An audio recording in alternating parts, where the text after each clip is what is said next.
नारायणं नमस्कृत्यं नरं चैव नरोत्तमं देवीं सरस्वतीं व्यासं ततो जयमुदीरयेत। व्यासाय विष्णुरूपाय व्यासरूपाय विष्णवे नमो वै ब्रह्मदेवाय वसिष्ठाय नमो नमः। गुरुर्ब्रह्मा गुरुर्विष्णु गुरुर्देवो महेश्वरः गुरुर्साक्षात् परब्रह्म तस्मै श्रीगुरवे नमः।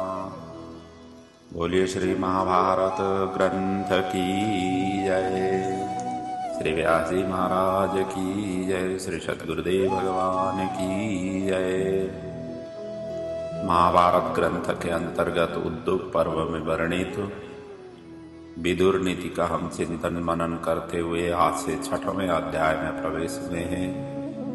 इस 6वें अध्याय में कुल 48 श्लोक है, जहाँ पर विदुर जी धृतराष्ट्र को अनेकों नीति के द्वारा राज्य और परिवार को किस तरीके से संरक्षण संवर्धन करनी होती है, इन अमूल्य ज्ञान प्रदान कर रहे हैं।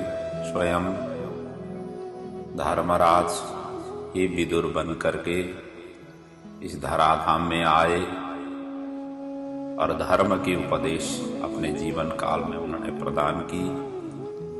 और यहाँ जैसे संकट की स्थिति, दोनों परिवार के बीच में जो दरारें उत्पन्न हुई थी, उन स्थितियों में कैसे आगे ले जाना है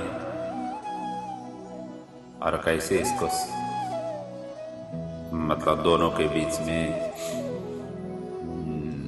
सामंजस्यता करनी है, इन विषयों में वो मूलतः केंद्रित होकर के ज्ञानोपदेश दे रहे हैं।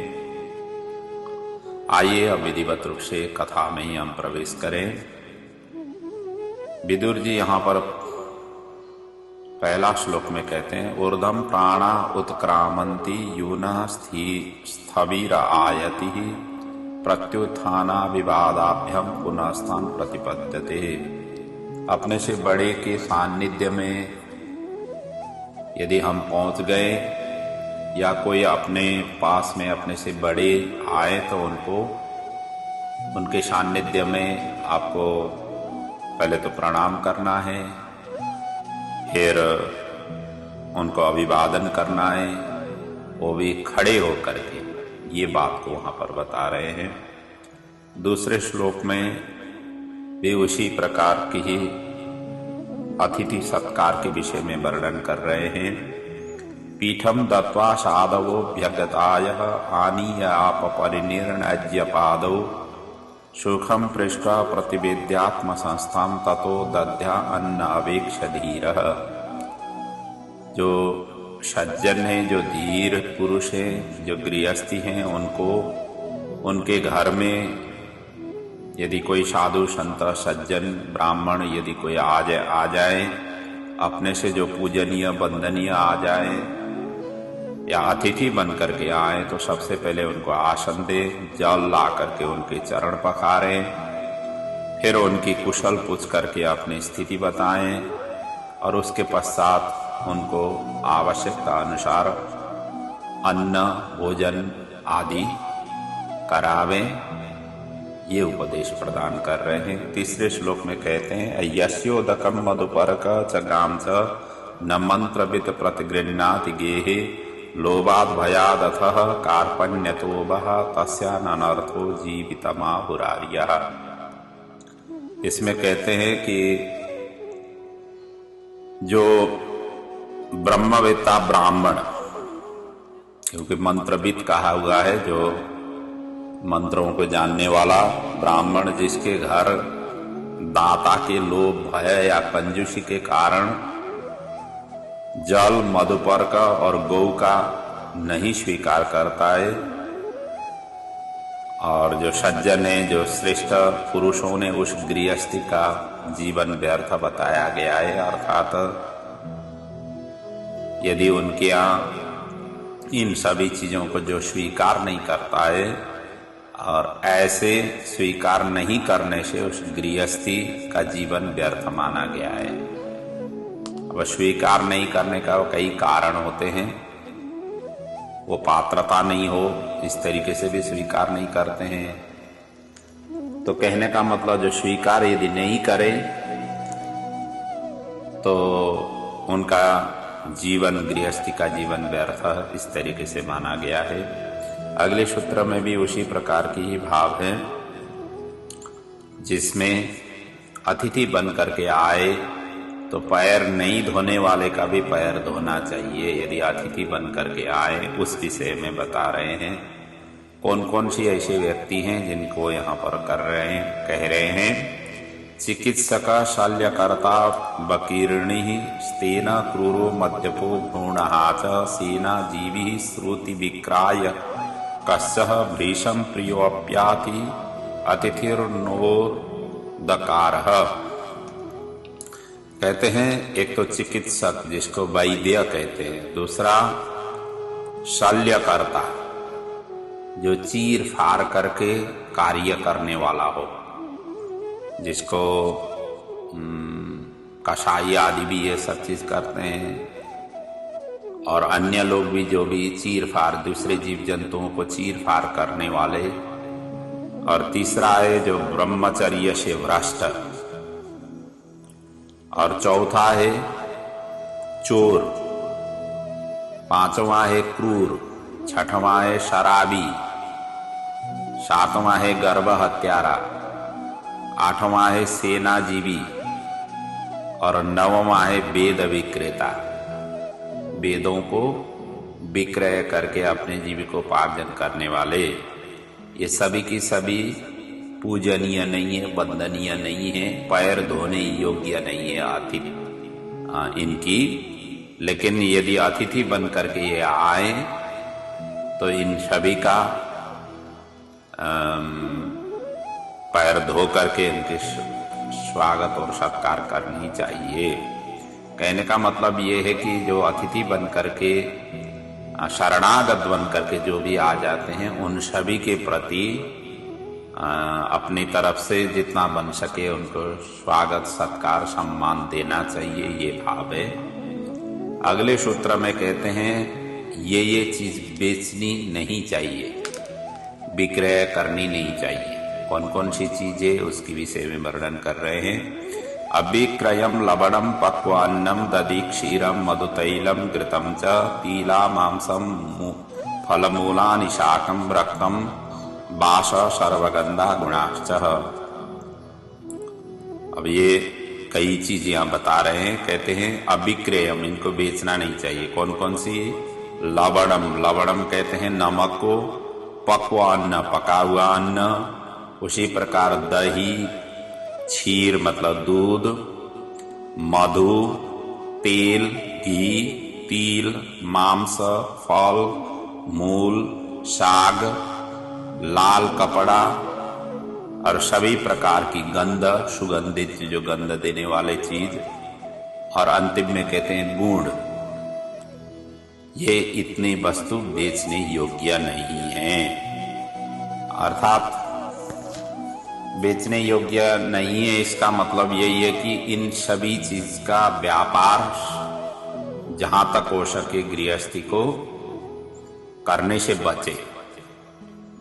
बेचना तो तभी होगा जब इन सभी की व्यापार होगी। इसलिए ऐसे व्यापार नहीं करे जो बेचने नहीं मतलब बेचने के लिए निषेध किया गया है। हालांकि अब यही चीज अलग से ही रखा नहीं जाता है, उसके साथ साथ में अन्य चीज भी सम्मिश्रण हो जाती है, परंतु शास्त्रों ने इन चीजों को मुफ्त में ही बांटना चाहिए, मुफ्त में ही प्रदान करनी चाहिए, ये बात बताई गई है। अगले सूत्र में कहते हैं कौन सी भिक्षु, सन्यासी है भिक्षु कौन सी है, सच्चा भिक्षु किसको कहते हैं, सच्चा सन्यासी किसको कहते हैं, इसके विषय में वर्णन कर रहे हैं। अरोषणो यः समलोष्टाश्म कांचन प्रहीण शोको गतसंधि विग्रह निंदा प्रशंसो परतः प्रिया प्रिये त्यजन उदासीन बदेश भिक्षुक। अरोषणो अर्थात जो रोष नहीं करता। रोष कहते हैं क्रोध को, जो क्रोध करने वाला नहीं हो। और सम लोष्टाश्म कांचन, सुवर्ण को भी जो लोष्ट के समान देखता हो, जैसे ढेला पत्थर होता है ना, सोने की जो चीज है उसको एक पत्थर की तरह या एक मिट्टी की तरह समझने वाला हो। और प्रहीण शोक, जो शोकहीन हो। हमेशा हमेशा शोक करने वाला व्यक्ति भी सन्यासी भिक्षुक नहीं बन सकता है। और गत संधि विग्रह कहते हैं संधि विग्रह से रहित हो। क्योंकि कई लोग जो है ना दूसरे को मिलाने के लिए, दूसरे को अलग करने के लिए इसके पीछे भी लगे हुए होते हैं। सन्यासी लोग ये सब चीज, सन्यासी होकर के ये सब चीज में इन्वॉल्व नहीं होना चाहिए। ये इन्वॉल्व होने से सन्यासी का जो सन्यास स्वरूप है उसमें एक तो वो शोभा भी नहीं देती है, दूसरा जो है ना सन्यास मार्ग में चलने वाले लोगों को इन सभी की चक्करों में फिर फंसना नहीं चाहिए। और इसी प्रकार निंदा प्रशंसो परतः प्रिया प्रिय, और निंदा और प्रशंसा से भी शून्य होना चाहिए। कोई निंदा करे कि कोई प्रशंसा करे कि उनके आगे पीछे चलने की कोई जरूरत नहीं है। क्योंकि सन्यासी लोग इन सभी चीजों को दूर से ही प्रणाम कर देते हैं। आपको निंदा कर रहे हैं कि प्रशंसा कर रहे हैं, आपका वाई वाई कर रहे हैं कि आपकी चुगली कर रहे हैं, उन सभी चीजों से उनके लेना देना नहीं होता है। और इसी प्रकार प्रिया प्रियो, मतलब कोई प्रिय हो अप्रिय हो इनका भी त्याग होना चाहिए। और इतना ही नहीं, उदासीन, सभी कार्यों में उदासीन रूप से विचरण करना चाहिए।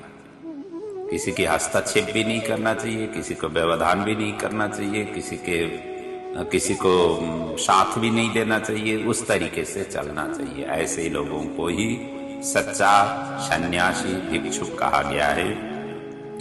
अगले सूत्र में भी उसी प्रकार की भाव है। ये तपस्वी वानप्रस्थी के विषय में है। जो सच्चा तपस्वी है, जो सच्चा वानप्रस्थी है, उसको माना गया है जिसके पास जो इस तरीके से जीता है। कहते निवार मूलेंगु दशाक वृत्ति सुसंयतात्माग्नि कार्ये सुचोद्य बने बसन अतिथि स्वप्रमत्तो धुरंधर पुण्यकृदेशतापस निवार मूलः। निवार कहते हैं जो अपने आप ही जो उपजाऊ होती है, ऐसे अनाज को निवार कहते हैं। अब ये ज्यादातर जो है ना जहां पर धान की खेती होती है, धान की खेती के अंतर्गत एक सामो टाइप का अनाज अपने आप ही उत्पन्न होती है, जिसको हम व्रतों में ग्रहण करते हैं, उसको निवार कहते हैं। निवार जो ग्रहण करता हो। और मूल, मूल कहते हैं कंदमूल। जैसे कई प्रकार की चीज जमीन के नीचे जो पैदा होती है, ऐसे को कंदमूल कहते हैं। और इसी प्रकार इंगुद, इंगुद कहते हैं लसौड़ा को, लिसौड़ा, लिसौड़ा जो ले लेते हैं। और शाक, शाक वृत्ति मतलब जो साग खा करके जो निर्वाह करते हैं। और इतना ही नहीं, सुसंयतात्मा, जिन्होंने मन को वश में रखा हुआ है। और अग्निकार्येषु चोद्य कहते हैं अग्निहोत्र जो है।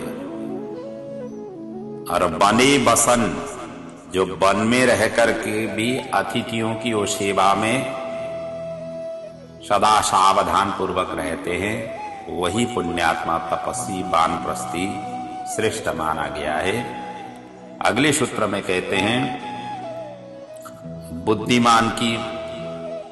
बुद्धिमान व्यक्ति की हाथ बड़ी लंबी होती है, ये बात बता रहे हैं। कहते हैं अपकृत्य बुद्धिमतो दूरस्थो स्मीति नाश्वसेत दीर्घो बुद्धिमतो बाहु याभ्यम हिंसति हिंसितः। बुद्धिमान व्यक्ति को खासतौर से किसी के अपमान करके विश्वास होकर के निश्चित रहना नहीं चाहिए। मैं उससे दूर हूं, इस तरीके से भावना से नहीं रहना चाहिए, क्योंकि उनकी बाहें बड़ी लंबी होती है और किसी को अपमान किया हुआ है, सताया हुआ है, तो उन्हीं बाहों से वो बदला ले भी सकता है। इसलिए चुपचाप बैठना नहीं चाहिए। पहले तो अपमान करना ही नहीं चाहिए, किसी का तिरस्कार करना ही नहीं चाहिए। यदि कर लिया है, ऐसा घटना घटी हुई है, तो उनसे हमेशा हमेशा सजग रहना चाहिए। ये बात है। अगले सूत्र में कहते हैं किसको विश्वास किसको अविश्वास करें, इसके विषय में कहते हैं न विश्वसित विश्वस्ते विश्वस्ते नाति विश्वसित विश्वासात भय उत्पन्न मूलान्यपि निवृत्ति। कहते हैं पहले नंबर तो जो अविश्वास करने वाला पात्र है अर्थात अविश्वास स्वरूप का जो व्यक्ति है, उनको कभी विश्वास नहीं करना चाहिए। न विश्वसेद अविश्वस्ते, अविश्वस्ते न विश्वसेत, उनके ऊपर में विश्वास करना नहीं चाहिए। और विश्वस्ते नाति विश्वसेत, और दूसरे कहते हैं जो विश्वास के पात्र है, जिनको हम विश्वास रखते हैं जिनके ऊपर, उनको भी क्रम मर्यादा से अतिक्रमण करके विश्वास नहीं करना चाहिए। अत्यंत जो है ना उसके ऊपर में विश्वास भी नहीं करना चाहिए। जिनके ऊपर में विश्वास कर रहे हैं उनको भी ज्यादा विश्वास नहीं करना चाहिए। जो उनके क्षेत्राधिकार नहीं है उनसे भी आगे बढ़ करके विश्वास नहीं करना चाहिए। क्यों? क्योंकि यदि वो पलट गए तो सारा का सारा वो तहस नहस कर देते हैं, अर्थात सबका सब वो उतार देते हैं। कहीं कि जिसे विश्वास के पात्र जो हैं उनके ऊपर में ज्यादा आपने विश्वास किया, इसका मतलब विश्वासी पात्र वही होता है जो आपकी सब बातें उनको पता होता है। और ऐसे व्यक्ति बिगड़ गए तो आपका सारा भेद समाज के आगे खोल देते हैं। इसलिए उनको भी ज्यादा विश्वास नहीं करना चाहिए। नाति दूरे नाति समीपे, इस सिद्धांत से रहना चाहिए। और अगले सूत्र में, अगले सूत्रों में क्या कहते हैं, मनुष्य को कैसा होना चाहिए इसके विषय में वर्णन कर रहे हैं। अनिर्षुर गुप्तदारस संविभागी प्रियंबद लक्ष्णो मधुरवाक् स्त्रीणम न चाम शाम बसगो भवेत। यहां पर स्त्री को रक्षा करनी चाहिए इस विषय में वर्णन कर रहे हैं, लेकिन उनके वश में नहीं आना चाहिए, ये बात बता रहे हैं। क्योंकि मनुष्य को ये चाहिए अनिर्षु गुप्तदारस्सा, कहते ईर्ष्या रहित होकर के स्त्रियों की रक्षक होना चाहिए। संपत्ति का न्यायपूर्वक विभाग करने वाला, और इसी प्रकार प्रियंबदः, हमेशा प्रियवादी होना चाहिए। और इतना ही नहीं, लक्ष्णो मधुरवाक्, स्वच्छ और स्त्रीणाम, स्त्रियों के साथ में मीठे वचन बोलने वाला, लेकिन उनके वश में कभी नहीं हो। इस तरीके से रहना श्रेयस्कर है। और अगले सूत्र में स्त्री के ही विषय में कहा गया है जिनको अच्छी तरह से रक्षा करनी चाहिए, क्योंकि स्त्री घर की लक्ष्मी है। ये बात बता रहे हैं। पूजनीया महाभागा पुण्यास गृहदीप्तयः स्त्रियः स्त्रियो गृहस्योक्ता तस्मात् रक्षा विशेषतः। स्त्री घर की लक्ष्मी है, घर गृहिणी है। न गृहम गृहम इत्याहुर गृहिणी गृह उच्यते। कहा गया है कि उसी घर को घर कहा गया है जिस घर में गृहिणी हो, इसलिए उसको लक्ष्मी कहा गया है, कही गई है।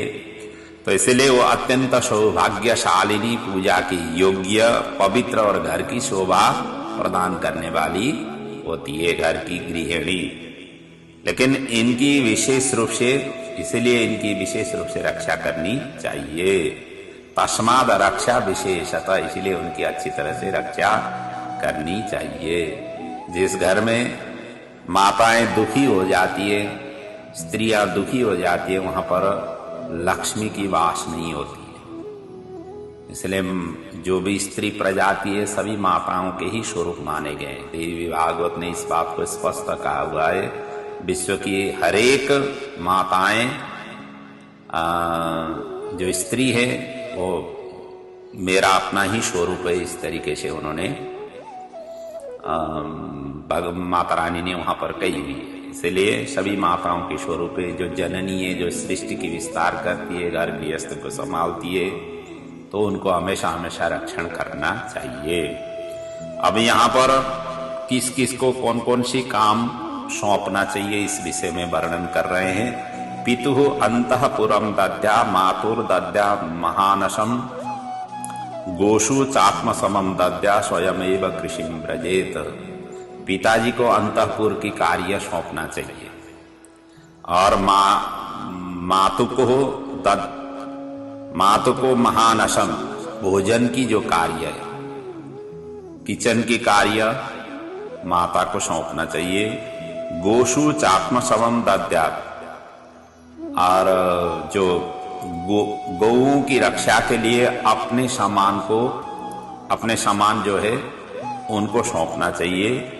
और स्वयमेव कृषिम ब्रजेत कहते हैं अपने आप को स्वयं कृषि कार्य में लगाना चाहिए। खुद को तो कृषि कार्य करनी चाहिए, अपने सामान को गौशाला में नियुक्त करना चाहिए, चौपायों की रेख देख में उनको नियुक्त करना चाहिए, और माता पिता को अंतःपुर और घर की भोजन के लिए, क्योंकि माताएं सभी अन्नपूर्णा स्वरूप ही रहती है, पुत्रों को वात्सल्य भाव से भोजन कराती है।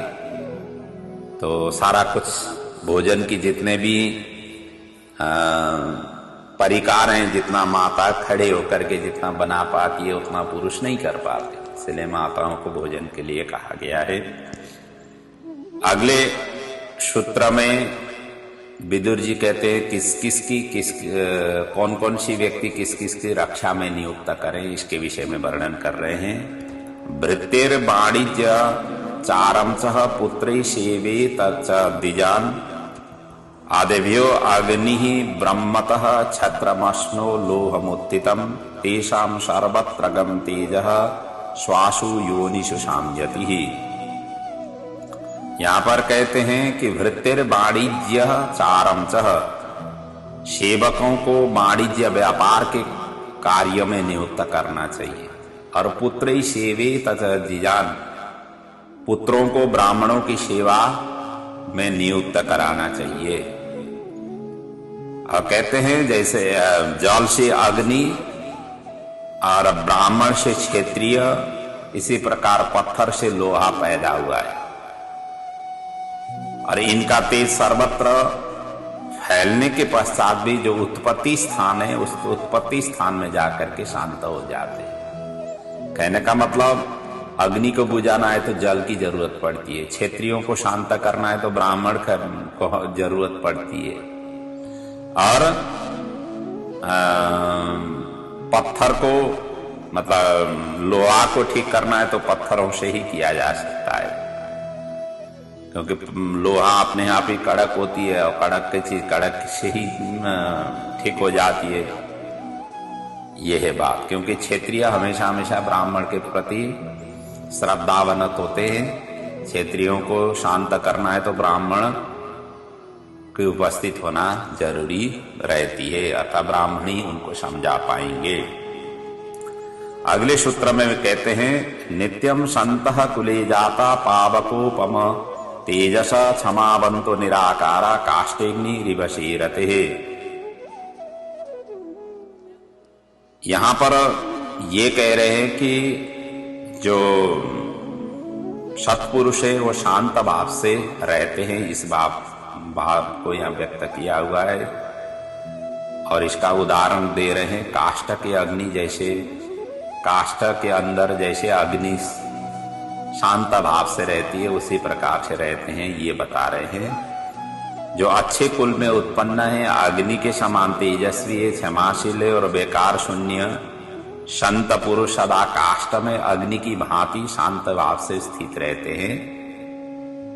इन लोगों का स्वरूप ऐसा होता है जैसे लकड़ी जब तक आप नहीं जलाएंगे, अग्नि की जब तक स्पर्श नहीं होगी तब तक वो लकड़ी बड़ी शांत भाव से रहती है। जिस दिन लकड़ी के लकड़ी को अग्नि का स्पर्श हुआ तब सारा का सारा राख कर देती है। जो शांत स्वरूप के जो व्यक्ति हैं उनको चलाना नहीं चाहिए, उनको ज्यादा छेड़ाखानी नहीं करना चाहिए। जो शांत है, सुशील है, उनको उसी तरीके से ही रहना देना चाहिए। यदि वो बिगड़ गए तो सारा का सारा नष्ट करने में वो सामर्थ्यवान होते हैं, ये बात व्यक्त किया गया है।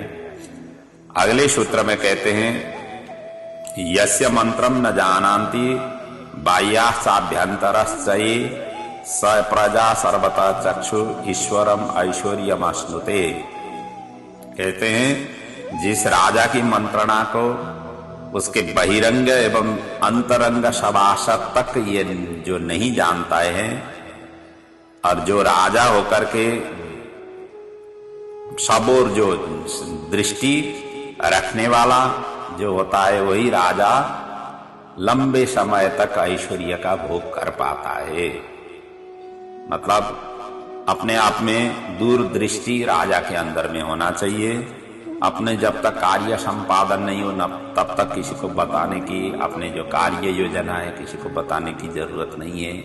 ऐसे ही राजा दीर्घ काल तक अपने राज सिंहासन में बैठ पाता है, ये भाव है। और उसी के ही भाव को आगे भी वर्णन कर रहे हैं। करिशन्यम प्रवासेत कृतान्येव तु दर्शयेत धर्म कामार्थ कार्याणि तथा मंत्रो न विद्यते। कहते हैं धर्म काम और अर्थ संबंधी कार्यों को करने से पहले किसी को बताने की जरूरत नहीं है। धर्म भी किसी को बता करके करना नहीं चाहिए, काम भी किसी को बता करके नहीं करना चाहिए, अर्थ संबंधी अर्थोपार्जन भी किसी को बताना नहीं चाहिए।